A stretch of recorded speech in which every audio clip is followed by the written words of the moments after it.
Hello. तो ये जो सीक्वेंस है वो हमारा फिजिक्स का चल रहा था। टॉपिक का नाम था रिफ्लेक्शन। तो इसका अभी तक हम एक वीडियो कंप्लीट कर चुके थे। उसमें कुछ बातें जो है वो हम आपको बता चुके थे कि फिजिक्स में लाइट टॉपिक जो है वो हम क्यों पढ़ते हैं, उसका डेली लाइफ में क्या यूजेस है, कुछ चीज़ हम आपको बताए थे। तो उसको हम पहले एक बार रिकॉल कर लेना चाहते हैं कि कहाँ तक हमारा हो चुका था, ठीक है, उसको, ताकि हमें रिवीजन हो जाए। तो हम सबसे पहली बात, लाइट पढ़ने के लिए हम ये चीज़ देख चुके थे कि लाइट अगर नहीं हो तो क्या लिविंग विंग्स या जो एनिमल्स है वो जीवित रह सकते हैं या नहीं। तो उसका आंसर आया था नो, ठीक है। ये चीज़ हम आपको बता चुके थे, उसका लॉजिक समझा चुके थे कि क्यों ऐसा होता है, ठीक है। अगर लाइट नहीं हो तो क्यों डेथ हो जाएंगे, वो हम आपको रीज़न बता चुके थे। उसके बाद सेकंड बात हम करें कि लाइट क्या होती है, ठीक है, उसको हम आपको बता चुके थे, उसका डेफिनेशन कि light is a form of energy होता है। उसके बाद एक और हम डेफिनेशन आपको बताए थे लाइट के बारे में कि मतलब कि लाइट एक ऐसा क्वांटिटी है, लाइट एक ऐसा क्वांटिटी है फिजिक्स का जिसकी मदद से हम किसी ऑब्जेक्ट को देखने के लिए एबल होते हैं या फिर इलिजिबल होते हैं, उसको हम क्या कहते हैं, लाइट कहते हैं, ठीक है। ये हमारा लाइट के बारे में डेफिनेशन था। उसके बाद लाइट का हम स्पीड देख चुके थे, 3 × 10⁸ मीटर पर सेकेंड होता है। जब हम इसको किलोमीटर में कन्वर्ट करते तो ये हमारा निकल के आया था 3 × 10⁵ किलोमीटर पर सेकेंड, जिसको हम 3 लाख किलोमीटर पर सेकेंड भी कह सकते हैं, ठीक है। उसके बाद इसको हम आपको डेफिनेशन के साथ इसका हम एक एग्जांपल भी लिए थे, ठीक है।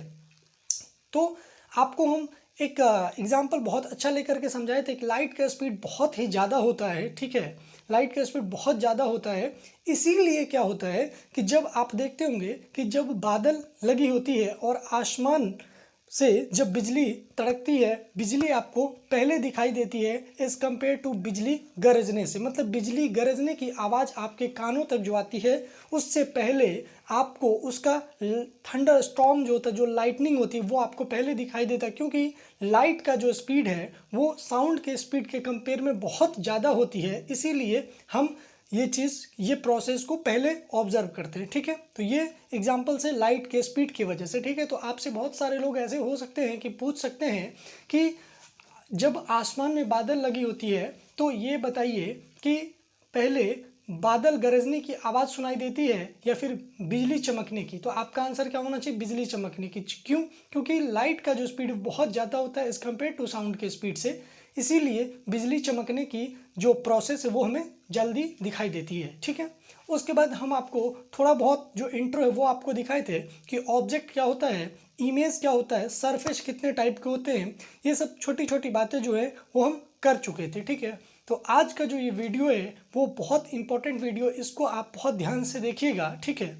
उसके बाद बहुत ऐसा चीज़ है जो आपको इसके ऊपर आपको प्रॉब्लम्स मिलेंगे, तो आप इस वीडियो को बहुत अच्छे से और बहुत सावधान से देखें, ठीक है, ताकि आपको प्रॉब्लम्स करते वक्त ज़्यादा कठिनाइयों का सामना ना करना पड़े, ठीक है। तो इस टॉपिक में, इस वीडियो में हम पढ़ेंगे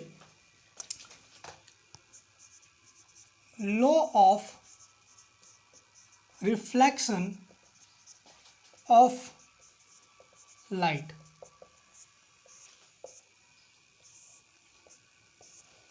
ये जो टॉपिक है law of reflection of light, तो आप क्लास 9th में पढ़ चुके होंगे law of reflection of sound. जब आपके टीचर्स साउंड टॉपिक पढ़ाएंगे तो वो आपको law of reflection of sound पढ़ाएंगे। सिमिलरली उसी प्रकार जब लाइट टॉपिक आपके टीचर्स पढ़ाएंगे या मैं पढ़ा रहा हूँ आपको, तो उसी लॉ का लाइट में हम कहते हैं law of reflection of light. Law जो है वो दोनों में सेम ही है, ऐसा नहीं कि उसमें दूसरा लॉ है और इसमें दूसरा लॉ है, सेम लॉ है, ठीक है। तो आप अगर पढ़े होंगे तो आप बहुत ईजिली से इस चीज़ को कैरी कर पाएंगे, बहुत अच्छे समझ पाएंगे। अगर नहीं भी अगर पढ़े होंगे तो आप अच्छे से समझ पाएंगे, वो मेरे ऊपर आप विश्वास बनाए रखें, ठीक है। तो law of reflection of light क्या कहता है उस चीज़ को देखिएगा। तो आपको हम रे के बारे में भी थोड़ा बहुत इंट्रो करवा चुके थे कि रे जो है वो बेसिकली 2 टाइप्स के होते हैं। एक होता है इंसिडेंट रे और दूसरा होता है रिफ्लेक्टेड रे।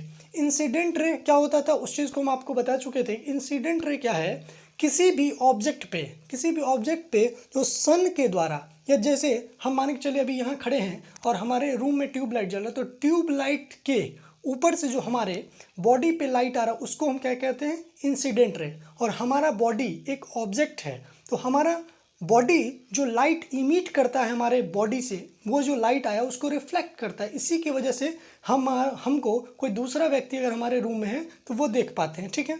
तो वो जो हमारा बॉडी लाइट के रे को इमिट करेगा उसको हम रिफ्लेक्टेड रे कहते हैं। मतलब the ray emitting from the object body is known as reflected ray, okay. And incident ray किसको कहते हैं कि the ray comes from the source of light is known as incident ray. तो देखिएगा यहाँ पे law of reflection of light को हम ऐसे कहते हैं।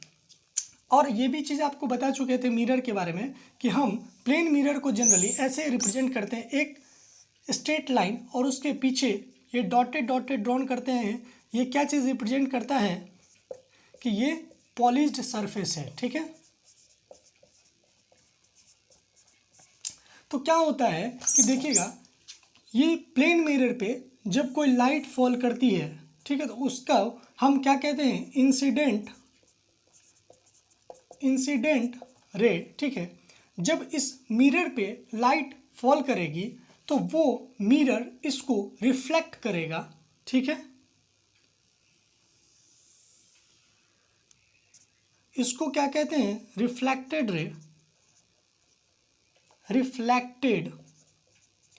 रे, ओके।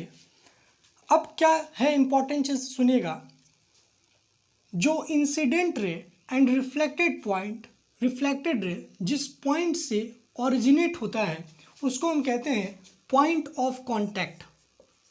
क्या कहते हैं, पॉइंट ऑफ कांटेक्ट, ठीक है। अब ये जो लाइन है इंसिडेंट रे की लाइन और रिफ्लेक्टेड रे की लाइन, उसके बीच हम एक नॉर्मल ड्रॉन करते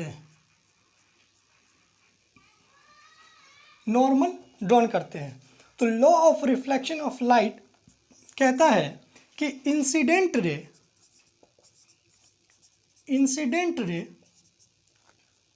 नॉर्मल, इसको कहते हैं नॉर्मल। हम जनरली ओ से रिप्रेजेंट यहाँ करें इस पॉइंट को, इसको एन से, तो हम कह सकते हैं एनओ इज द नॉर्मल, ठीक है।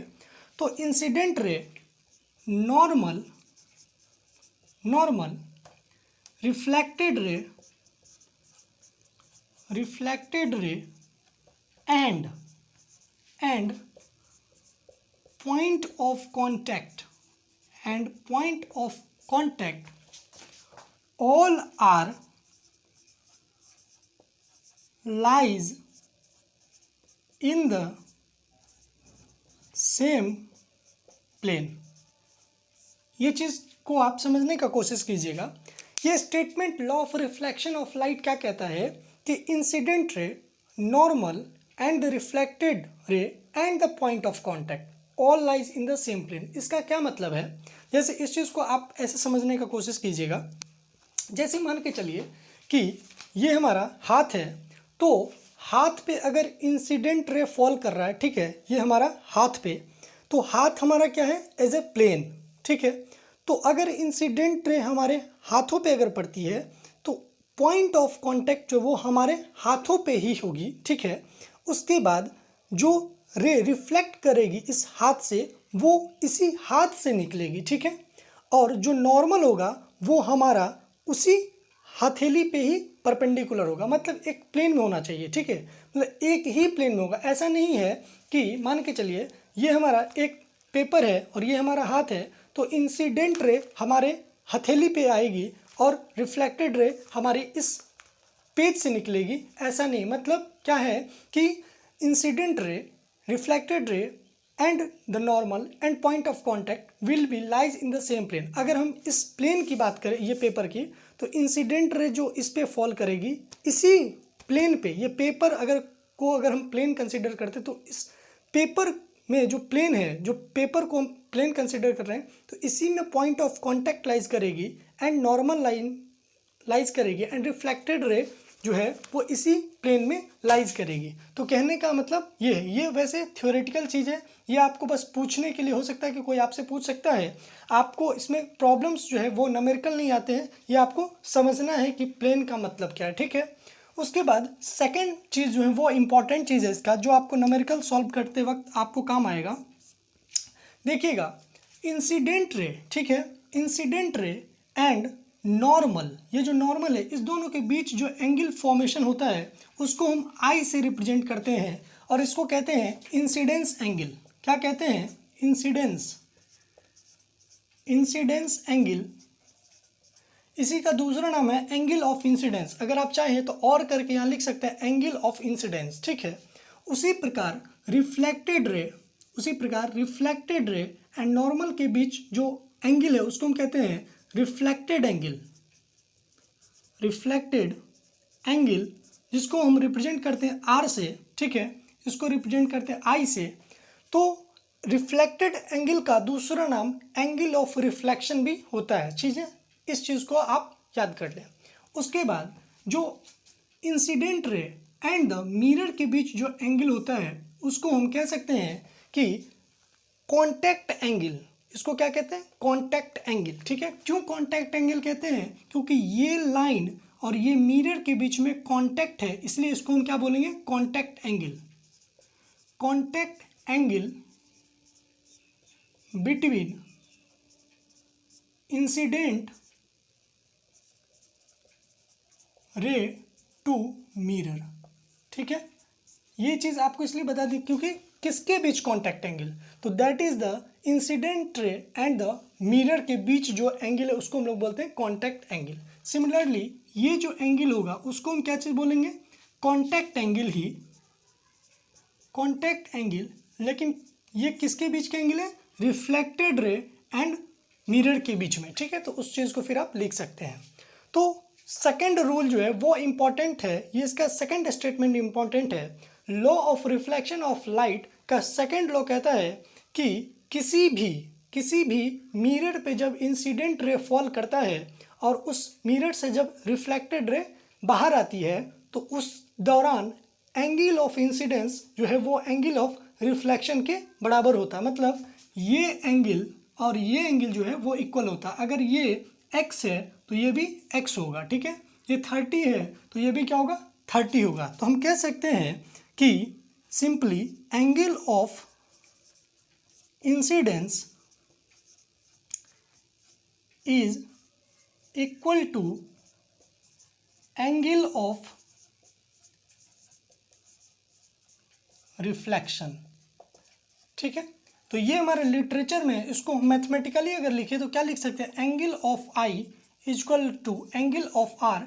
तो इस चीज़ को आप नोट कर लें और इस चीज़ का यूज़ जो है वो हम अभी जस्ट करेंगे प्रॉब्लम्स को सॉल्व करने के लिए, ठीक है। तो सिंपल ये लॉ है, law of reflection of light. क्या कहता है law of reflection of light? उसको समझने की एक बार कोशिश कीजिएगा।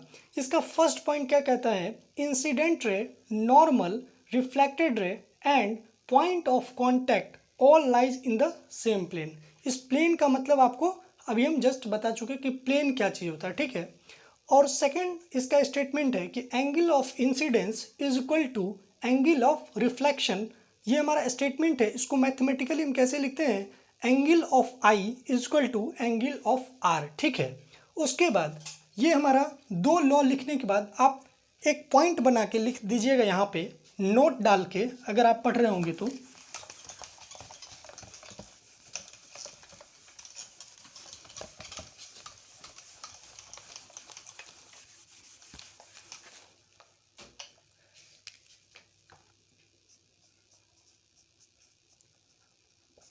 नोट डाल के आप एक पॉइंट लिख सकते हैं कि लॉ ऑफ रिफ्लेक्शन के लिए कि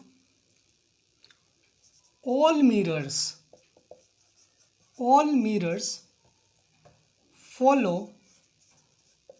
follow law of reflection of light। मतलब कि जितने भी मिरर्स होते हैं, जैसे प्लेन मिरर्स हैं और चाहे स्फेरिकल मिरर्स हैं, ठीक है, वो सारे मिरर्स जो हैं वो law of reflection of light के नियमों का पालन करते हैं। इस चीज़ को आप लिख सकते हैं क्योंकि हो सकता है कि आपसे कोई पूछे कि रिफ्लेक्शन ऑफ लाइट जो है, मतलब law of reflection of light is only valid for the plane mirror, तो आपका आंसर क्या होना चाहिए? नो। आपसे कोई पूछ सकता है कि law of reflection of light is valid for all types of mirrors, तो आपका आंसर क्या होना चाहिए? यस। ठीक है, तो ये चीज़ आप नोट डाल के ये चीज़ आप लिख सकते हैं। ठीक है, उसके बाद देखिएगा एक इम्पॉर्टेंट चीज़ और, तो ये हमारा law of reflection of light होने के बाद पहले एक से दो हम प्रॉब्लम्स कर लेते हैं, उसके बाद जो है हम आगे नेक्स्ट बात पे चर्चा करेंगे। ठीक है,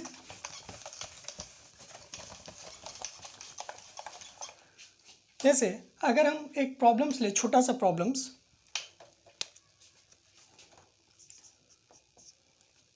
जैसे मान के चलिए सपोज कीजिए कि ये एक मिरर है। ठीक है, मान के चलिए कि ये इंसिडेंट रे फॉल कर रहा है, ये रिफ्लेक्टेड है, ये नॉर्मल है। ठीक है, नॉर्मल का मतलब यहाँ पे हम एक चीज़ और आपको समझा देते हैं। नॉर्मल क्या होता है? ये नॉर्मल लाइन जो है इसका मतलब है कि ये जो लाइन है वो इस प्लेन पे परपेंडिकुलर है, इसका मतलब ये 90 डिग्री है और ये कितना है? 90 डिग्री है। ठीक है, तो क्वेश्चन आपसे पूछ रहा है कि अगर आप लिखना चाहे तो क्वेश्चन लिखिएगा कि एन इंसिडेंट रे, क्वेश्चन लिखिएगा incident ray make an angle 35 degree with the mirror. Incident ray, इसको हम कहते हैं इंसिडेंट रे, ये हमारा है रिफ्लेक्टेड रे, आर से रिप्रेजेंट कर सकते हैं। तो आपसे क्या पूछा जा रहा है कि क्वेश्चन है कि the angle between incident ray and the angle between incident ray and the mirror is 35 degree. Okay, find the angle of reflection, आपको फाइंड आउट करना। ठीक है, तो देखिएगा, तो ये इंसिडेंट रे और मिरर के बीच में एंगल कितना फॉर्म हो रहा है? 35 डिग्री। ठीक है, तो हम ऐसे कह सकते हैं ये अगर 35 डिग्री है और ये टोटल कितना है? 90 डिग्री। ठीक है, तो इस टोटल में से अगर हम इसको माइनस कर लें तो ये हमारा फाइंड आउट हो जाएगा। ये कितना आएगा? तो 90, सिंपल, मतलब कैलकुलेशन हम डायरेक्ट करना चाहते हैं बिना कुछ लिखे। ठीक है, अगर आप लिखना चाहते हैं तो लिख सकते हैं। इस एंगल को हम क्या नाम देंगे? NO, इसका नाम आप ले सकते हैं NOM। तो आप ऐसे भी लिख सकते हैं अगर लिखना चाहें तो, जैसे हम टोटल NO, इसका नाम हम P रख सकते हैं, NOP, एंगल NOP, मतलब इतना में से अगर हम MOP को माइनस कर लें, MOP, तो कितना आएगा? देखिएगा NOP कितना है? 90 माइनस MOP मीन्स कितना हमारा? 35। ठीक है, वो हमारा क्या निकल के आएगा? MON निकल के आएगा। तो एंगल MON, तो ये कितना आएगा? 55। और ये एंगल MON आप अगर गौर से देखें तो वो हमारा क्या है? एंगल ऑफ आई के इक्वल। एंगल ऑफ आई क्या होता है? The angle between incident ray and the normal is known as incident angle. उसको जस्ट अभी हम आपको बताए हैं, तो हम कह सकते हैं कि ये जो अभी हम फाइंड आउट की वो हमारा क्या? Angle of incidence. तो हम law of reflection of light का सेकंड स्टेटमेंट को यूज़ करके हम कह सकते हैं कि जो एंगल ऑफ इंसिडेंस है वही एंगल ऑफ रिफ्लेक्शन होगा। तो हम कह सकते हैं कि angle R is equal to, that is angle I is equal to 55 degree. ठीक है, या फिर आप इसको वेरीफाई करना चाहें तो वो भी कर सकते हैं। देखिएगा, ये अगर कितना है? 35 डिग्री। ठीक है, सॉरी, ये अगर 35 है तो ये वैल्यू आपको फाइंड आउट हो चुका है। ठीक है, उसके बाद आप अगर यूज़ कीजिएगा